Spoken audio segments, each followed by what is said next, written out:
She was just the girl behind the coffee counter, invisible to most, unimportant to some, until one spilled drink, one cruel accusation, and one viral video almost destroyed her. "You're just a barista. Know your place." Those words were spat at her like poison, by a manager who mocked her skin, a co-worker who smiled while sabotaging her, and a stranger who filmed her lowest moment. But what no one knew was this: she spoke 6 languages. And 12 years ago, she'd saved someone whose name now held global power. Before we dive in, tell us, where are you watching from? If you love stories where justice hits back hard, make sure you subscribe and turn on notifications. And trust me, don't skip a second of this one. Because by the end, the woman they tried to humiliate will become the name no one dares forget. The buzz of gate announcements echoed through the terminal, blending with the hiss of espresso machines and the scent of scorched milk. It was 6:42 a.m., and the first rush was already hitting hard. Peggy adjusted her apron, wiped a drop of syrup off the counter, and forced a practiced smile at the next passenger in line. Businessman, late 40s, Bluetooth is still in the ear. Didn't even look up when he said, "Grande Americano, extra hot, no talking." She nodded, not because she agreed, but because that was the rule. Don't talk back, just serve. The espresso hit the cup with a hiss. She handed it to him silently. He took it without a word. Another one passed, and another. At gate 19, nobody looked at the barista, only at the clock. The departures board, themselves. But Peggy noticed everything. She saw the toddler drop her toy twice while her mother pretended not to care. She saw the security guard flirting with the white receptionist and ignoring the elderly Vietnamese man asking for help. And she saw how her presence, her skin, her silence was either dismissed or resented. She'd worked this counter for 6 years. Same uniform, same terminal, same ignored potential. Nobody knew she had a degree in linguistics. Nobody asked how many languages she spoke, and even if they did, no one believed a coffee girl with braids, dark skin, and a southern accent could speak 6 languages fluently. English, French, Arabic, Spanish, Swahili, and Italian. But those names didn't matter here. Here her name was next. "Peggy," the shrill voice broke her thoughts. Brigitte, her manager, Belgian, 50-something, still wore perfume strong enough to sting the eyes. She strutted behind the counter like she owned every bean in the machine. "You missed." "A drop on the register," Brigitte snapped, pointing with a manicured finger at a single caramel smudge. Peggy bent down to wipe it, silent. Brigitte leaned closer. "And fix your posture. You're slouching again. You want people thinking we hire lazy?" Peggy straightened, jaw locked. The words burned because they weren't about coffee or posture. They were about everything else: skin, class, power, and the silent rule, know your place. Brigitte lingered a second too long just to make sure Peggy felt small.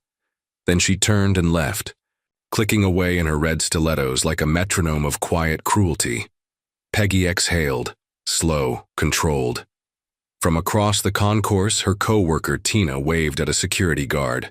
Blonde, 24, fake smile, louder laugh. She barely touched the register, but always got compliments from Brigitte, always sent early for breaks, always flirting, always careless. Peggy had covered for her more times than she could count. Still, Tina called her background noise when she thought she couldn't hear. People like Peggy are born for this. Quiet jobs, nothing fancy, nothing visible. She heard. She always heard. It didn't matter. Peggy had learned long ago, invisibility was safer than fighting back. Until today. At 7:13 a.m., the air changed. Not the temperature, the attention. A woman in a flowing white hijab rushed to the counter, tears streaking her face. "My husband, baggage, someone took Arabic," she pleaded, broken English tumbling from panic. The receptionist froze. Security fumbled. Peggy moved. She stepped from behind the counter, gently touched the woman's arm, then spoke, not in English, but in Arabic. soft, fluid, precise. The woman gasped in relief. Peggy translated every sentence, diffused the tension, alerted the airline staff, and explained the steps to recover the missing bag. The woman clutched Peggy's hand when it was over. "Thank you. Allah bless you." Peggy just smiled. "Je vous en prie." That last phrase, a whisper in French, meant nothing to most, but not to him. From a leather seat near gate 20, a man looked up. White button-down rolled at the sleeves, faint stubble, sharp jaw, eyes that had seen too much and missed nothing. He'd been scrolling through news headlines on his phone, headphones in, but that voice had sliced through the noise. Mason Taylor, 31. Award-winning. Documentary producer. He'd just returned from Cairo. His next project? The Invisible Workforce. Unseen stories from the front lines. He stood slowly, watching her. She didn't notice. She'd already gone back behind the counter, quiet, calm. But he remembered that voice, that phrasing, that tone. He'd heard it 12 years ago in a Paris train station from a 16-year-old girl who helped a frightened American teenager find his platform in a foreign world. She had said, "Je vous en prie," the same way, and he'd never forgotten.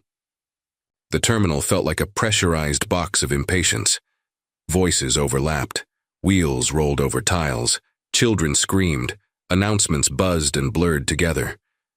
Peggy wiped the counter again, though it was already clean. Her fingers moved out of habit, but her eyes scanned the crowd. The woman she helped earlier had already disappeared, escorted by a flight attendant who now avoided looking her way, as if crediting the barista for anything would disrupt some natural order. Peggy didn't care. At least she told herself that. Behind her, Brigitte muttered to another manager in French, not realizing Peggy could hear every word. "Elle pense qu'elle est spéciale. Un accent ne fait pas une éducation." Peggy didn't flinch. She simply tucked the rag away and returned to brewing. The machine hissed. Another order, another face pretending not to see hers. But then came the voice. "I'm sorry. Does anyone speak Arabic?" The air snapped. It wasn't a scream. It was worse.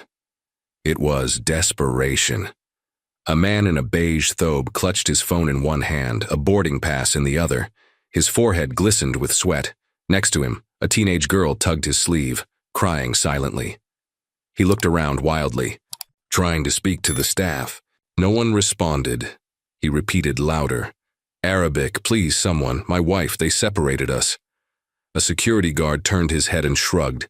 The gate agent tapped her keyboard and waved him off without a word. Peggy was already moving. Cow. Didn't ask for permission. She didn't explain. She stepped out from behind the bar and crossed the waiting area. "I speak Arabic," she said softly. The man turned, stunned. "Alhamdulillah." Peggy's voice shifted like silk, smooth, calm, precise. She switched languages mid-breath, her mouth forming phrases with native ease. She asked what happened, where his wife was last seen. What was her name? Her tone had the kind of clarity that makes people listen, even those who don't understand the words. A translator wasn't supposed to carry emotion, but Peggy wasn't supposed to be a barista either. She reached for her radio, bypassed the receptionist, and contacted internal assistance in English. "This is employee 45219. We have a priority passenger at gate 19 in need of urgent multilingual assistance. Arabic speaker on site. Possible family separation." The guard blinked. "You're just a..." Peggy didn't even look at him. She had locked eyes with the man's daughter instead. "Lat coffee," she whispered. "Don't be afraid." Moments later, 2 airline staff members jogged over, this time with real concern in their eyes. Peggy translated rapidly, not missing a beat. The girl's mother had been rerouted through secondary screening, a misflag in the system. It happened more than people admitted, especially with Arab names. 5 minutes later, the family was reunited. The woman burst into tears. The father kept repeating, "Shukran, shukran." Peggy nodded politely, then turned to leave. But before she could walk away, the woman grabbed her hand and kissed it. "You are the only one who saw us," she said in broken English. Peggy's smile faltered. She bowed slightly, responding gently, "Je vous en prie." 3 words, spoke with elegance, effortless French, tucked behind the curve of a farewell. From the corner of the seating lounge, Mason Taylor stood, frozen. His coffee was cold in his hand. He didn't know her name, but he knew that voice. 12 years ago, lost in Paris, afraid and alone, he'd heard that same phrase from a girl with steady eyes and calm hands. She had spoken French the same way, like it belonged to her. And now, here she was, in a coffee-stained apron, saving strangers while others stood still. He watched her walk back behind the counter, unnoticed by almost everyone, except one person. Brigitte. The manager's mouth twitched. Her eyes scanned the passengers who were still thanking Peggy. And she didn't like it. The next customer in line stepped up, a tall, white businessman in an expensive coat. "I'll have whatever that hero girl's having," he said jokingly, trying to charm the room. Brigitte swooped in before Peggy could answer. "She's not a translator," she barked. "Just a barista, please order properly." The man raised his eyebrows but complied. Still, he looked at Peggy once more, differently this time, like he was seeing something more than a name tag. Peggy said nothing, but something shifted inside her. Not defiance, not anger. Conviction. That night, in the locker room, she sat staring at her phone screen. The university email glowed faintly in the dim light. 3 years ago, she'd applied to a master's program in international communication. 3 times rejected, because her resume didn't show field experience, because she didn't have relevant exposure, because they couldn't see past the job title. She scrolled again. The rejection still sat in her inbox, unread, still stinging. She looked at her reflection in the metal locker, worn shoes, coffee-stained shirt, but steady eyes. She whispered to herself, 6 languages, 6 years, still here. What she didn't know, what she couldn't have predicted, was that Mason wasn't leaving the terminal. He had a call to make. The next morning, the air at Gate 19 felt charged. Not with excitement, but with something colder, heavier, like the pause before a storm breaks. Peggy sensed it the moment she walked in. Brigitte stood by the register, clipboard in hand, lips thin and tight. Her heels clicked across the tile. Like threats, her eyes scanned the counter, the floor, and Peggy's shoes. "You're late," she said flatly. Peggy checked her watch. 6:58 a.m. "I'm scheduled at 7. "Exactly." Brigitte turned away without waiting for a response. Behind the espresso machine, Tina leaned in with a syrup bottle and a smile that didn't quite reach her eyes. "She's in one of those moods," she whispered. "You might want to keep your head down today, Peg." Peggy didn't respond.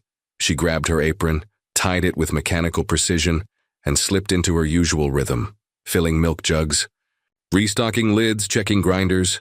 But she felt it. Eyes, whispered tones, the stiffness in her co-worker's shoulders. The silence that wasn't just morning fatigue, it was loaded. Something had shifted overnight. Peggy didn't know yet that a video had been uploaded around 2 a.m. 38 seconds, shaky phone camera. Title, entitled, "Barista Freaks Out at Arab Family, Gets Schooled." The footage cuts in halfway through her interaction with the family from yesterday. There was no context, no explanation, just her raising her voice, calmly, clearly, in Arabic. Then a hard cut to her walking back behind the counter. Someone had layered music underneath, added subtitles, fake ones. The Arabic was mistranslated, deliberately. The caption, "Is she radicalized?" Peggy's name wasn't tagged, But the uniforms, the signage, the gate number, it was all visible. By 6 a.m., the clip had been shared on a dozen Twitter accounts and a travel blog with over 200,000 followers. By 7:10, Brigitte had seen it. Peggy didn't know that. Not yet. She was just trying to steam milk without shaking. It was Tina who started it. She walked past Peggy carrying a tray of espresso shots for Gate 20's lounge order. Her hip clipped the edge of a crate of flavored syrups. One bottle. Wobbled. Then another. Peggy lunged forward, catching the first, but the second hazelnut spun off the edge and exploded. It splattered across the marble, across Tina's tray, across the $900 leather duffel bag of the man standing next to the counter. He gasped. Tina froze. Peggy blinked. "I'm so sorry, sir." "She did it." Tina cut in, voice loud. She pushed the tray. The man turned sharply. "Seriously?" "No, I didn't," Peggy said quietly. "The crate was too close to the—" "She's lying," Tina snapped. "She's been acting weird all morning. You've seen the video, right? About her yelling in Arabic?" The customer pulled out his phone, started filming. "Excuse." "Me?" Peggy said, trying to clean the mess. "Please, I need to—" But he didn't stop recording. He zoomed in on her hands, on her skin, on the spill. "She's the girl from the video," someone behind him muttered. "The one who yelled at that poor woman." Peggy's throat clenched. She looked at Brigitte for backup. But the manager just stood there, arms crossed. "Johnson," she said, tone sharp. "Back room now." The walk to the back felt like a walk through fire. Eyes followed her, judged her. Not one asked for her side. Inside the storage room, fluorescent lights buzzed. Cold. Air prickled her skin. Brigitte didn't sit. She didn't offer Peggy a seat either. "You've embarrassed this company." "I was helping." Brigitte held up her hand. "We don't need martyrs. We need consistency, quiet, efficiency." "That video is fake," Peggy said. "It's cut. It's misleading." "It doesn't matter." Brigitte stepped closer. "Perception is everything." Peggy swallowed, her voice lowered. "You know I didn't do anything wrong." Brigitte's voice dropped lower, cooler. "Let me make something clear. You are here because we allowed you to be here. That clip, it's not what ruined your image. You did." Peggy stared at her. "Is this because I speak Arabic?" "No," Brigitte smiled. "It's because you keep forgetting who you are." Peggy's hands curled into fists. "Effective immediately," Brigitte said, scribbling something on her clipboard. "You are reassigned to waste management rotation. You'll be cleaning the employee break room, back exits, and the northbound janitorial stations for the next 3 weeks." Peggy didn't blink. She didn't move. "Do you want to file a complaint?"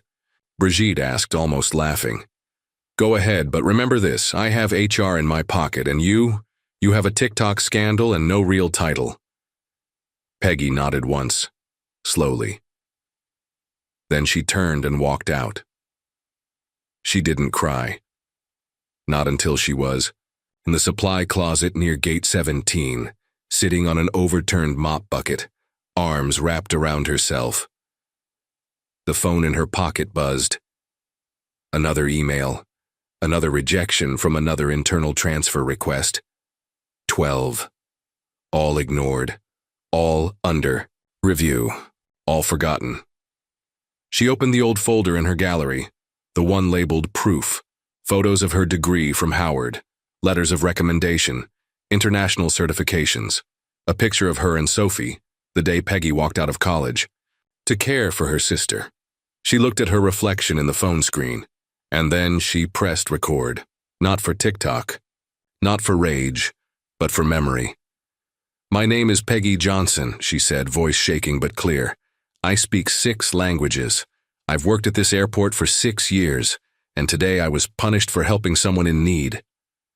She paused.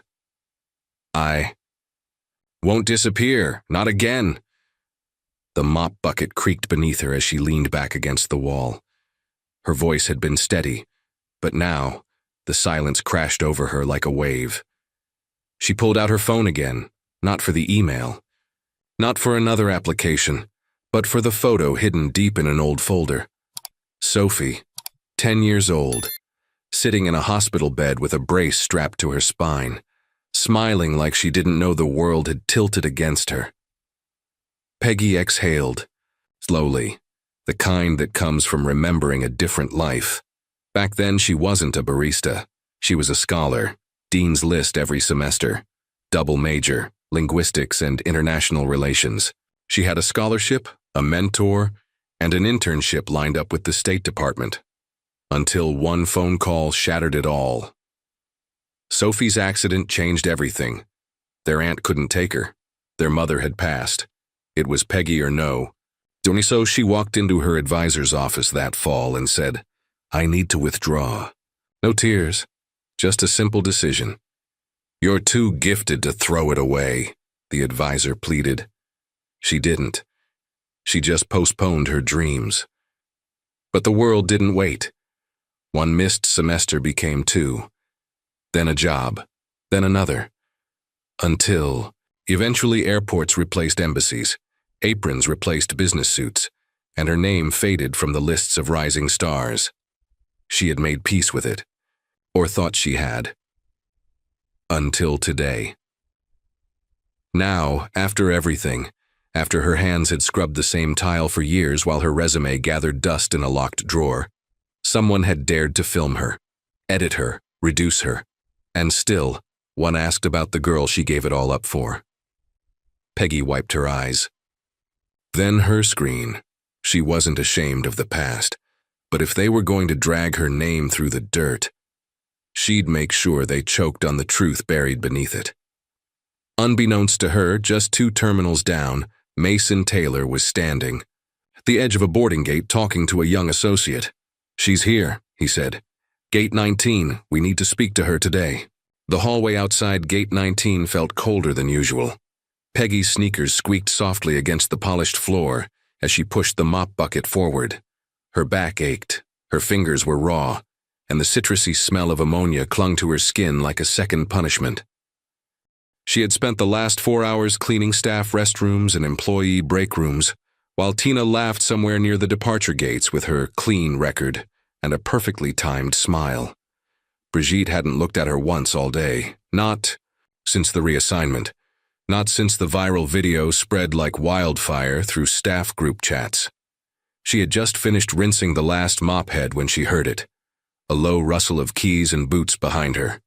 A janitor, older, dark brown skin, salt and pepper beard, one of the overnight crew, always quiet, always invisible. He nodded at her mop bucket, then at the patch of citrus-slick floor between them. "Smells like Brigitte," he muttered.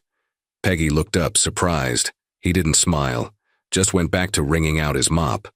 But then, as he passed her, he paused. "Used to be a school." "Teacher," he said, eyes still on the floor, "before my accent got in the way." Peggy blinked. "What?" The man shrugged. "Didn't fit the image, so I started scrubbing floors for people who couldn't spell what I taught." Silence, stretched between them, thick like ammonia and memory. Then he added, "Don't let 'em tell you who you are, especially the ones who can't do what you do." Peggy opened her mouth, but he was already walking away, keys jingling like a warning bell. At the end of the hallway, he stopped, looked back. "You got something special," he said. "I saw it. They have too. That's why they're scared." He disappeared around the corner. Peggy stood frozen for a moment, hands still dripping bleach water. No one had spoken to her like that in weeks. Not with pity, with recognition. She didn't even know his name. But in that second, it didn't matter. Someone had seen her, not for the uniform, not for the video, but for the thing that still burned inside her and refused to die. Peggy hadn't spoken a word since her shift began. But her mind was loud. They want me to break. They wanted her to be silent, obedient, ashamed. Instead, she kept scrubbing, but outside the janitor's hallway, the world was already burning. It started at 2:14 a.m. A TikTok account, newly, Created no real followers, no face. Posted a 12-second clip titled, "The Barista Who Thinks She's a Diplomat." The footage opened mid-sentence. Peggy's voice, calm but firm, was raised in Arabic. No context, no setup, no urgency. Just her voice, subtitled with bold, white lies. "Move or I'll get security. You're holding up real passengers. This isn't your country." None of it was real. The Arabic she used? Gentle, reassuring, professional. But the video had been altered, tone adjusted, pauses removed, and fake subtitles added in just the right spots to twist the message.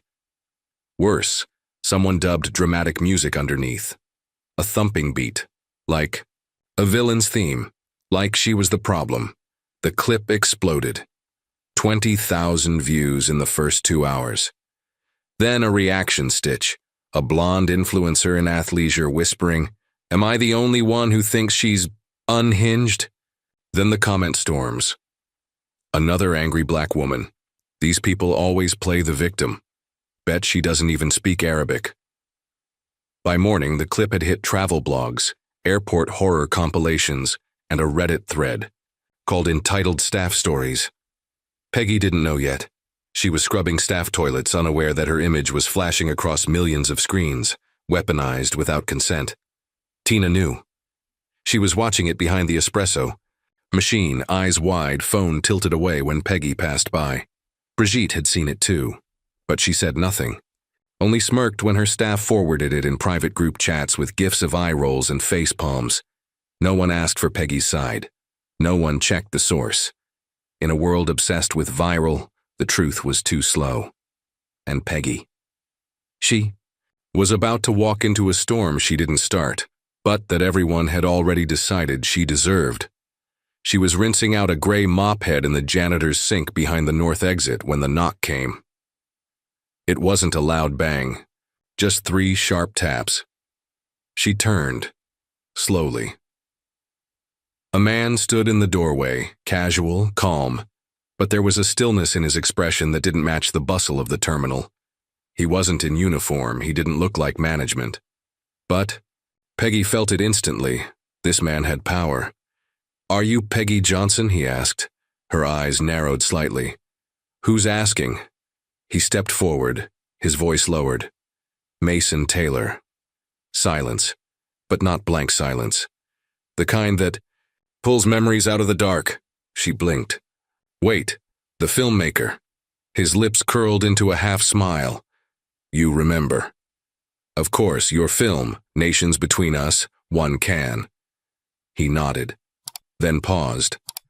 "And I remember you." Peggy's arms tensed. She gripped the edge. The metal sink. "I've never met you," she said slowly. "Not since Paris," he replied. That stopped her. Her breath caught in her chest. "I was 19, lost. Gare du Nord. I had no idea how to get to the Charles de Gaulle transfer train. My French was terrible. Everyone ignored me until this girl appeared. Younger than me, calm, confident. She said, 'Je vous en prie,' like it was a lifeline." Peggy stared at him. "I remember," she whispered. "You had a torn backpack. And no charger. You looked like you hadn't slept in days." He laughed quietly. "I hadn't." They both stood in the quiet hum of the janitor's corridor. Two people whose lives had twisted apart, now unexpectedly aligned again. "You remembered me?" she finally asked. "I remembered your voice," Mason said. "And when I heard it again, yesterday, I knew." Peggy shook her head. 12 years. You recognize me by one sentence?" "It wasn't just the words," he said. "It was the way you said them. Like you didn't just speak French, you understood people." Her throat tightened. She looked away. "You're scrubbing floors," he said quietly. "Why?" She didn't answer, not at first. Then she wiped her hands slowly on her apron and faced him. "Because I left school to take care of my sister. I applied for every translation and culture liaison job at this airport for 4 years. Because HR never called back. Because Brigitte lost my file. Because Tina, Sabotaged me and still got promoted. Mason's jaw tightened. And because, she added, when you're a black woman with ambition in a uniform, ambition becomes a threat. He didn't interrupt. I'm not ashamed of working, she continued, but I'm sick of being erased. There was silence again, this time not empty but weighted, like something just shifted. Mason reached into his coat and pulled out a slim black folder. I'm not here to pity you, he said. I'm here because I'm building something. A documentary series, 6 parts, on the invisible workforce. In America, people like you, multilingual, brilliant, overlooked. He handed her the folder. Inside was a project proposal, a film crew itinerary, and a single line under potential cultural consultant, Peggy Johnson. She looked up, startled. You already put my name here? He shrugged. I hoped I wasn't wrong. Her fingers brushed the page. I don't want charity. You wouldn't last a day in my world if that's what this was, he said evenly. I need you. Because you're better at this than anyone I've met. Because yesterday, you translated a human crisis in seconds. And because I think you deserve the mic for once. Peggy exhaled slowly. Her voice cracked. I don't even know if I still belong in that world. Mason leaned forward. Then let me remind you.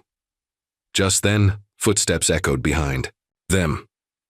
Bridget. She froze at the sight. Her face went pale. Mason? She asked, voice high, rehearsed. I didn't know you were. I asked to speak to Ms. Johnson, Mason cut in. Privately. Bridget's smile twitched. She's on janitorial duty. There must be a mistake. No, Mason replied. The mistake was hers, and it's over. He turned back to Peggy. If you want in, you have 48 hours. We fly to D.C. on Thursday. You'll be consulting and co-directing. Co-directing? Brigitte sputtered. She speaks 6 languages, he said flatly. What do you speak? Brigitte opened her mouth, closed it, stormed off. Peggy stood there, breath shallow, eyes wide. Mason offered one final word. Say yes, and say it loud. Then he turned and walked out. She stood there long after the door closed, her fingers still holding the folder, her heart pounding like it wanted to scream. But her voice stayed low, steady. Je vous en prie, she whispered again. This time to herself. The conference room on level 3 wasn't grand, but it smelled like power. It was the kind of space where deals were made in whispers and reputations were destroyed in seconds. Floor-to-ceiling windows overlooked the tarmac, the hum of distant jet engines underscoring every word said inside. Peggy had never stepped foot in this part of the airport. Now she stood at the center of it, not in her apron, not with a mop, but in a pressed navy blouse, slacks that didn't smell like bleach, and a lanyard that read, Cultural Consultant, Documentary Access Level 3. She held the folder Mason had given her, tight, like armor. Across from her sat 6 people, producers, coordinators, brand reps, most of them white, most of them not looking at her for more than 2 seconds at a time. All except one, Celeste. Legs crossed, hair smooth, blazer sharper than the tension in the room. She was the brand director of the series, and Mason's ex. She tilted her head, smiling like a cat who smelled blood. I must have missed the memo, Celeste said coolly, flipping through papers. We're taking on interns now? The room chuckled lightly. Peggy didn't. She placed the folder on the table, opened it. Quiet, intentional. No, she said. I'm here because Mason requested a cultural advisor with direct multilingual field experience. 6 years working in an international transit zone. 6 languages. 0 tolerance for PR disasters caused by bad translation. Celeste blinked. A beat passed. Then she smiled wider. Of course. I'm sure you've done some fascinating latte art in your time. Peggy's jaw tightened. Mason walked in just then. He didn't speak. didn't sit. He just looked around and said, "Begin." One producer cleared his throat. "We're building episode 2 around themes of miscommunication in transit. Hubs. The goal is to capture real human moments, high stress, cross-cultural, vulnerable."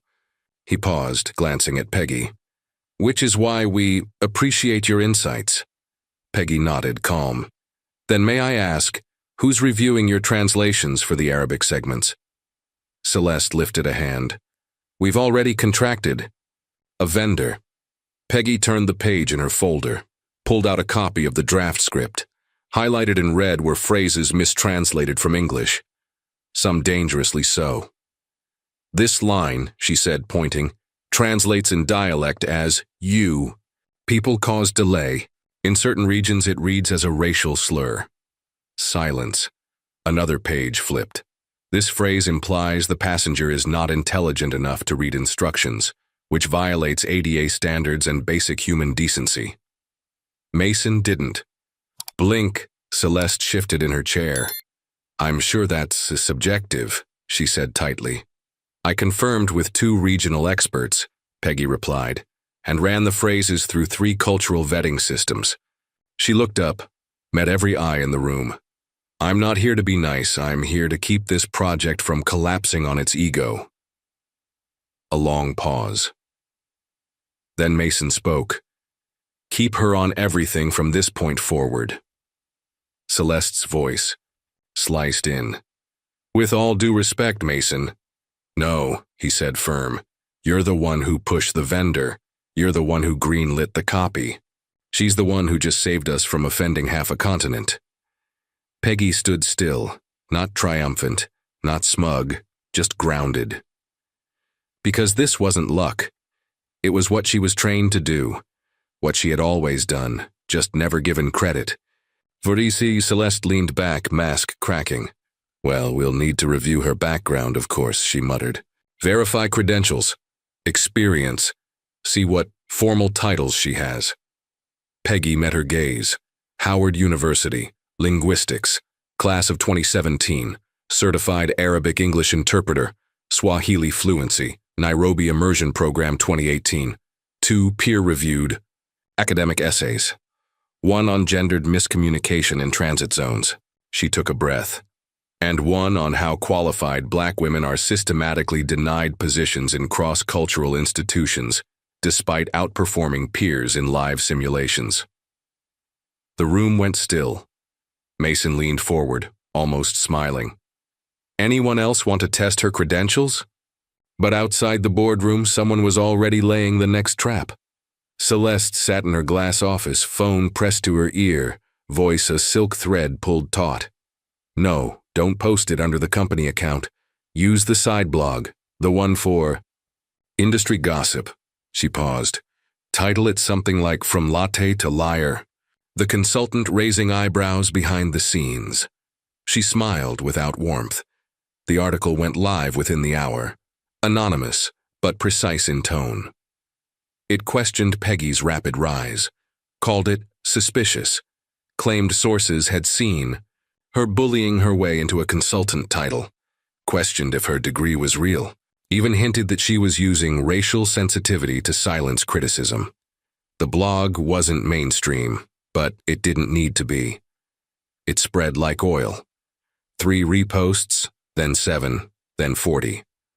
By the next morning, Mason's inbox was full of half-concerned, half-panicked messages from sponsors. But Peggy, she walked into the glass atrium like the ground wasn't shifting beneath her. Mason met her in the elevator, showed her the article. For 1 second, her eyes narrowed. Then she reached into her leather binder, pulled out a folder, thicker than the last. "Good," she said calmly. "Let's answer them all." Inside were her original university transcripts, certified degree copy from Howard, letter from the Nairobi Immersion Program Director, test results from the UN interpreters, evaluation panel, even copies of the 2 peer-reviewed articles with DOIs and faculty endorsements. Mason flipped through each page, face unreadable. Then he smirked. "She thought she could question you." Peggy's voice didn't rise. She thought, The lie would spread faster than the truth. She paused. But I kept receipts. He handed the folder to his assistant. Upload every page. Send it to PR and caption it, "Credentials, not charisma." Hours later, the blog was forced to issue a retraction. But the damage had already reversed, because Peggy didn't just survive the hit. She diffused it with precision. And now everyone watching knew. She wasn't lucky. She was legitimate. Peggy closed her folder. Stood. I have prep work to do for our Cairo segment. If we're done here. She turned and walked out. Every eye followed. Down the hallway, her breath caught up to her body. Her heart pounded. Her fingers trembled. But her spine stayed straight. She didn't hear the footsteps behind her. Until she reached the elevator. It was Celeste. Her voice dropped low and venom-laced. "You don't belong in that room." Peggy didn't turn around. "I earned it," she said. Celeste laughed bitterly. "You're still just a charity case in new clothes. He'll get bored, or you'll slip. And when you do, I'll be right there." Peggy faced her, calm. "Steady. Then I won't slip," she said. The elevator doors opened. Peggy stepped in. Alone. And smiled. The air inside the airport cafe was too still for 6 a.m. Peggy could feel it even before she pushed open the side door marked, "Staff only." A strange hush hovered above the regular clatter. Baristas whispered behind the counter. One cashier avoided her eyes altogether. The espresso machine steamed like it was trying to fill the silence, but it couldn't drown out what she already knew. Something was wrong. Then she saw the screen above the pastry shelf. The local news feed flickered, her face frozen mid-sentence from the last staff meeting, now paired with a new headline. From coffee girl to consultant, social media darling or dangerous hype.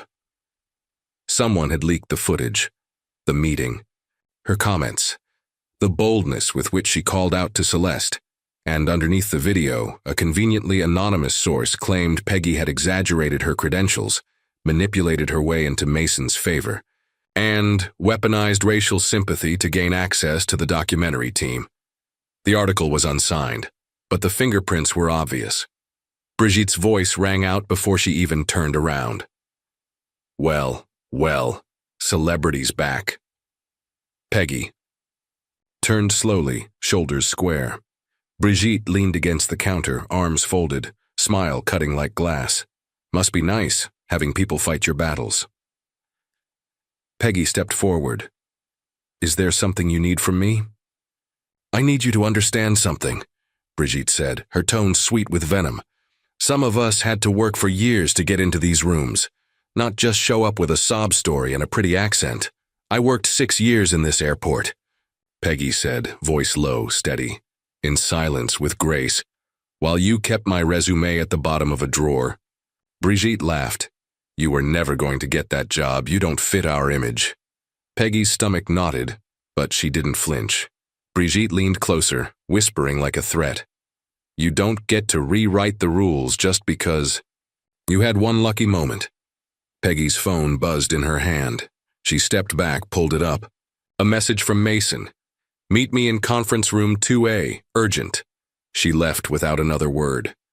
As she turned the corner, Tina stepped into her path. Oh, hi, Tina said, voice high and innocent. Just so you know, there's a petition going round. Some of the staff feel like you're abusing the system. You know, skipping ranks. Peggy looked at her. Did you start it? Tina blinked, faux offense curling across her face. I would never. Peggy didn't reply. She just walked past, heart pounding, throat dry, but steps firm. The conference room door creaked open. Inside, Mason sat at the table, laptop open, brows drawn. Next to him sat Zoe, a new HR recruitment. Analyst Peggy had only seen twice, young, sharp-eyed, and deeply uncomfortable. Close the door, Mason said. Peggy obeyed. Then he spun the laptop around. Her staff file. Every transfer request. Every certification. Every email, denied, ignored, buried. Zoe cleared her throat. I started reviewing the internal records. When you were appointed to the consultant team, I was confused why someone with your qualifications had no HR. Movement for years. She slid over a folder. Peggy opened it slowly. 12 transfer requests, denied by Brigitte and Mr. Whitmore, the director of operations. Zoe continued nervously. Your application files were tagged. Not a cultural fit. Peggy blinked. Not underqualified. Not ineligible. Just not a cultural fit. Mason stood. I had my team dig further. He tapped the laptop. Turns out Whitmore has a niece. She owns a private translation firm that's been contracting with the airport for years, at triple market rate, despite having no verifiable credentials. In Arabic or Swahili. Peggy swallowed. It all clicked. The failed translations, the fake certification, the contracts. Mason's voice sharpened. You were blocked, not ignored, strategically silenced. Peggy stared at the folder on the table, but her mind wasn't in the room anymore. It was 3 years ago.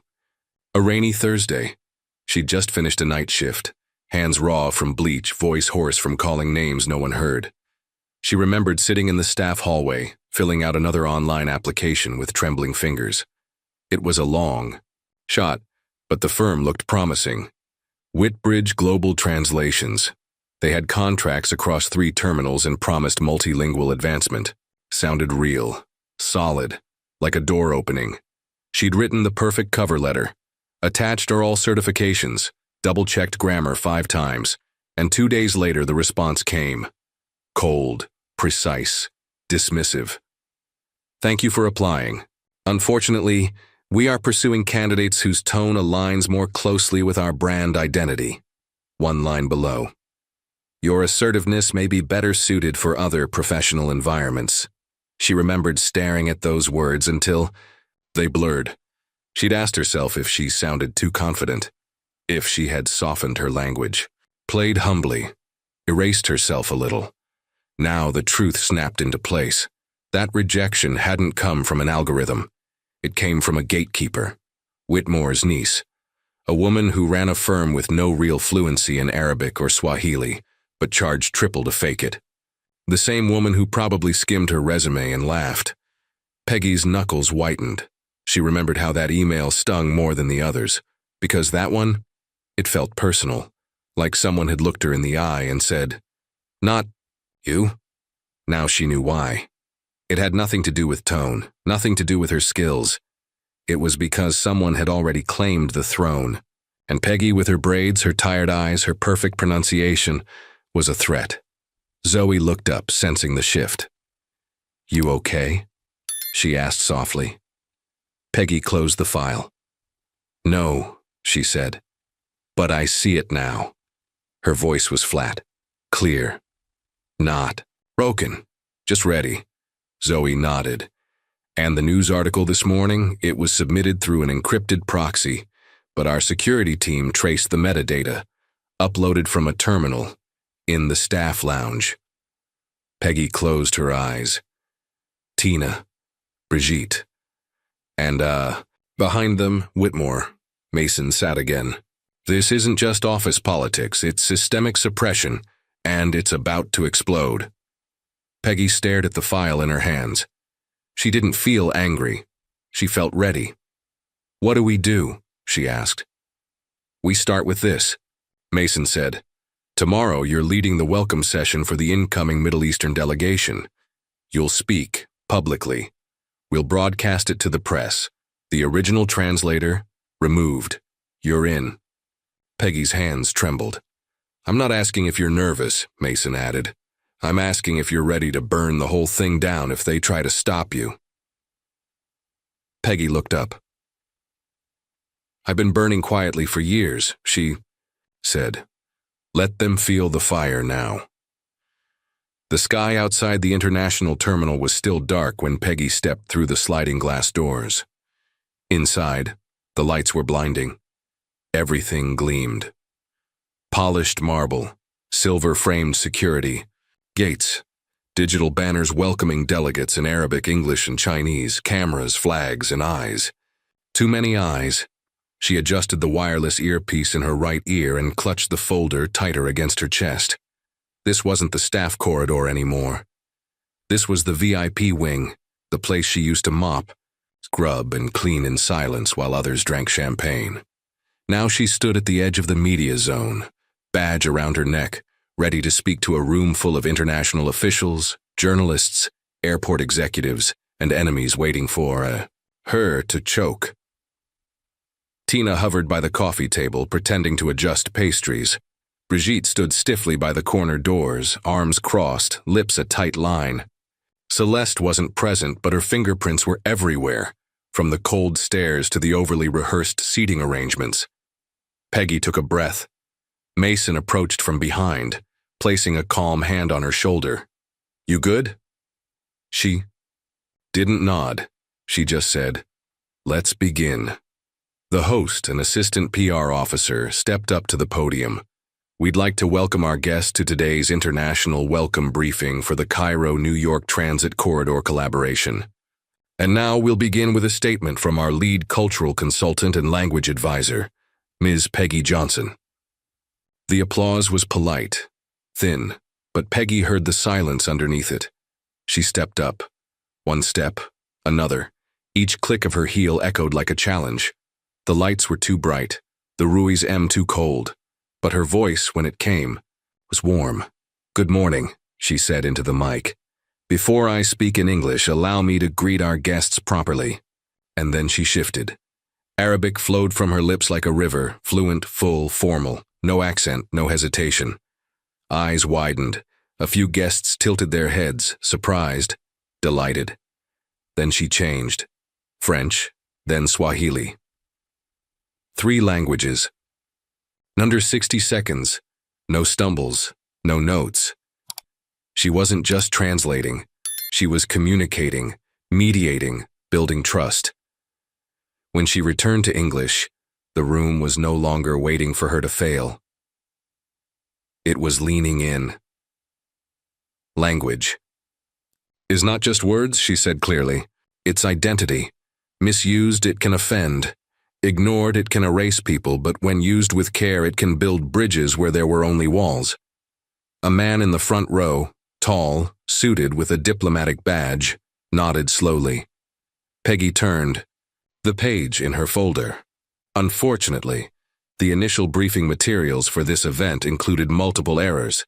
One phrase implied that Middle Eastern passengers were more likely to misunderstand gate instructions, an implication rooted not in fact, but in prejudice. A ripple moved through the crowd. Brigitte shifted in the back. Tina's face stiffened. Peggy held her gaze forward. These translations came from an external firm, a vendor approved without verification. Their errors could have caused diplomatic strain, but they were corrected, quietly, by me. She let the words land. No boasting, just a fact. She didn't need to shout. The truth was loud enough. Cameras. Clicked. A few journalists leaned closer, scribbling notes. Peggy closed the folder. Respect begins with recognition. So let this be a new standard, not just for this terminal, but for every place where silence once buried skill. Then she stepped back. Applause didn't explode. It rose. Gradually, genuinely. Even the diplomatic official stood to clap. Mason nodded once from the back. Peggy returned to her seat as her legs trembled, not with fear, but with adrenaline. The kind that rises not when you run, but when you stand still and refuse to move for anyone. She had barely sat down when the Arab delegate walked over. "You speak like my daughter," he said in Arabic. She was told to become quieter. "You reminded me why she shouldn't." Peggy smiled. "Then tell her to speak louder." Brigitte didn't approach. She left the room before the questions began. But Tina stayed, hovered, watching, and when the crowd thinned, she slithered close, voice syrupy sweet. "Well done," she said. "But just remember, it only takes one mistake." Peggy turned to face her, voice steady. Then don't stand so close, you might be the one who makes it. Tina blinked. Peggy walked away. Later that night, in a corner office Mason had arranged for her temporary use, Peggy sat with her shoes off, her jacket folded neatly, and her laptop open. Her inbox was filling. Messages from embassies, translators, airport staff in other cities. Black women she didn't know saying, "I saw you speak. You sounded like me." She didn't cry, but she let her breath out slowly and whispered, "You saw me." A knock came. Zoe from HR peeked in, eyes wide. "I thought you'd want to. See this." She handed Peggy a document, records from the old vendor, inflated invoices, duplicate charges, a list of staff emails who flagged them. Every one of them, ignored or reassigned. "I'm not the only one," Peggy said softly. "No," Zoe replied. "You're just the first who refused to shut up." Peggy smiled faintly. That night she closed her laptop and stared out at the runway lights blinking in the distance. Her voice had always been sharp, but now it echoed. And people finally listened. Gate A had never seen this many people. Executives, translators, staff from every wing of the terminal, representatives from partner airlines, foreign delegates in tailored suits, and press, plenty of press. But none of them knew what was about to happen. Peggy stood just off stage, behind the curtain of a temporary backdrop branded with the airport's global outreach logo. Her fingers grazed the folded edges of the speech in her hand, but her eyes weren't on the paper. They were locked on. The man standing near the refreshments table, Thomas Whitmore, Director of Operations, calm, untouchable, smiling like he always did, as if this room, this terminal, the air itself belonged to him. Peggy had seen that smile before. When he shook hands with donors, when he nodded politely during cultural briefings, he never cared about it. And when he quietly stamped, denied. On her transfer forms, 12 times, Zoe appeared beside her, breathed quickly, voice low. "He's here. Mason's prepping the media team, and he's bringing the board." Peggy's heart skipped once, not in fear, in certainty. Today wouldn't end with applause. It would end with truth. Across the terminal, Brigitte paced near a side pillar. She hadn't made eye contact with Peggy since the event started, but her posture said everything. Stiff, braced. She knew. The moment came fast. Mason stepped onto the small stage and tapped the mic. "Thank you for joining us today. I'll keep this brief. This week, our airport hosted a delegation of international partners to reimagine how we handle cultural translation, guest treatment, and multilingual support. It's a conversation long overdue." He paused. Unfortunately, behind that delay was a wall. One built not from language barriers but internal ones. Barriers that buried qualified talent, overpaid unqualified vendors, and silenced those who spoke up. The room tensed. Peggy stepped forward. She didn't need the speech. Her voice, steady, cut through the silence. "My name is Peggy Johnson. 6 years ago, I was hired here as a barista. Not because I couldn't do more, but because someone decided that's all I was allowed to be." She glanced at Whitmore. He smiled tighter. "I applied 12 times for roles in cultural coordination. My credentials were stronger than most applicants, but every time I was rejected, without explanation." Peggy opened the folder. In this file are the reasons listed. Not a cultural fit. Lacks visibility. No formal recommendation. All signed by Director Whitmore. Murmurs. Flashbulbs popped.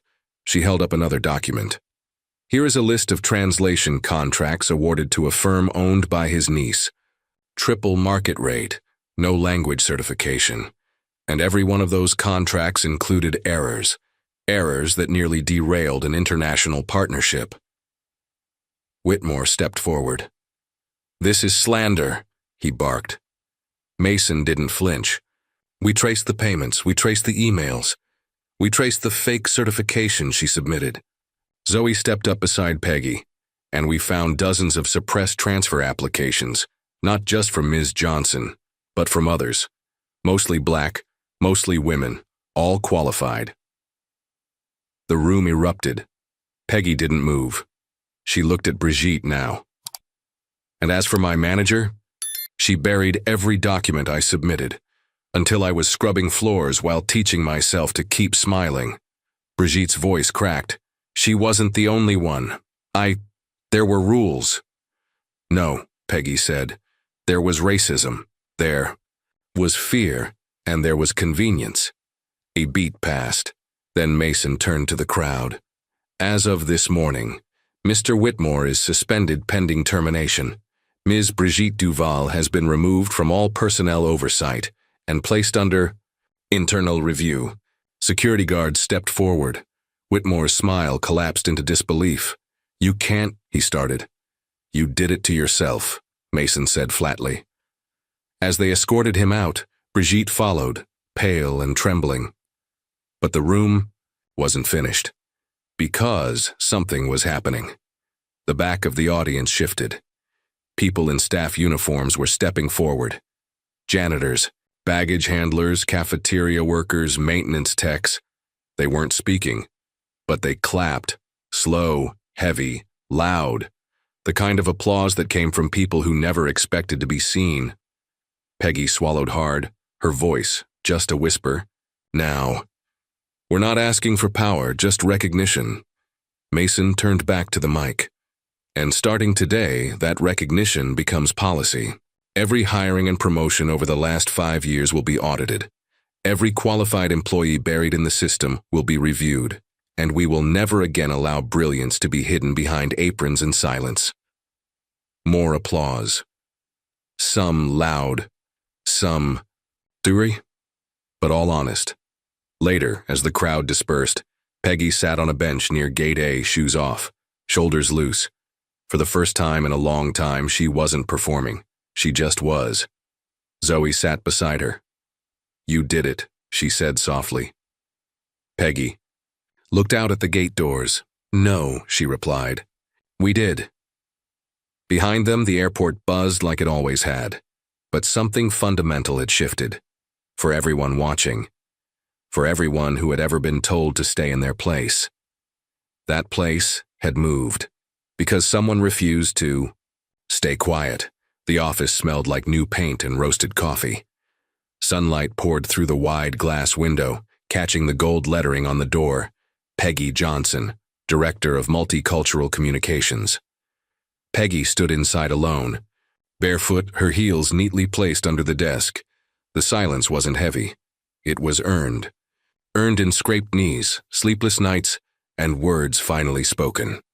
On the wall across from her, a framed still from the press conference hung beside a photo of her and her sister Sophie at graduation, holding hands, the edges of their smiles slightly blurred. She glanced down at the screen of her laptop. Dozens of unopened emails, offers, invitations, speaking requests. 2 universities had already reached out for guest lecturing, and one envelope from Cairo, handwritten, sat unopened on her desk. She didn't reach for it yet. Instead, she turned toward the door as a familiar knock sounded. Zoe stepped in, eyes bright. Everyone's waiting in the conference room. Peggy smiled. How's the final edit? Zoe handed her a flash drive. Stunning, honest, painful, and still hopeful. They walked together down the now familiar corridor of the terminal's executive wing. The same halls where whispers once followed Peggy's every step now echoed with open greetings. In the conference room, Mason stood at the head of the table. Around him were senior board members, department leads, and, at the back, staff from every level, janitors, baristas, technicians, no longer silent. Mason gave a nod, and the room dimmed. The screen behind him flickered to life. The documentary opened not with narration but with Peggy's voice. I was never invisible. They just refused to look. Images rolled. Peggy was speaking Arabic to the panicked father. Tina glanced smugly as coffee spilled. Brigitte looked down at a clipboard while Peggy cleaned the floor. A montage of rejected applications. A freeze. Frame on the line. Not a cultural fit. Then came the reversal. The gate a speech. The delegates rose in applause. The board meeting where names were finally held accountable. Murmurs rippled through the room. The video ended on one quiet shot. Peggy, standing behind a counter, pouring a cup of coffee, then looking directly into the lens. I still make coffee, she says, but now I choose who I serve it to. Applause broke the silence. Real, relentless. Peggy didn't look away. When the room quieted, Mason spoke. We're proud to announce the launch of the Voices Unseen initiative, a full-scale equity program to identify and elevate underrepresented talent already within our workforce. It's built by Peggy, led by Peggy. He turned to her. And named for every voice that was ignored until now. Later that day, Peggy returned to her office. On her desk sat a new envelope, sealed in deep green, embossed with gold trim. She opened it.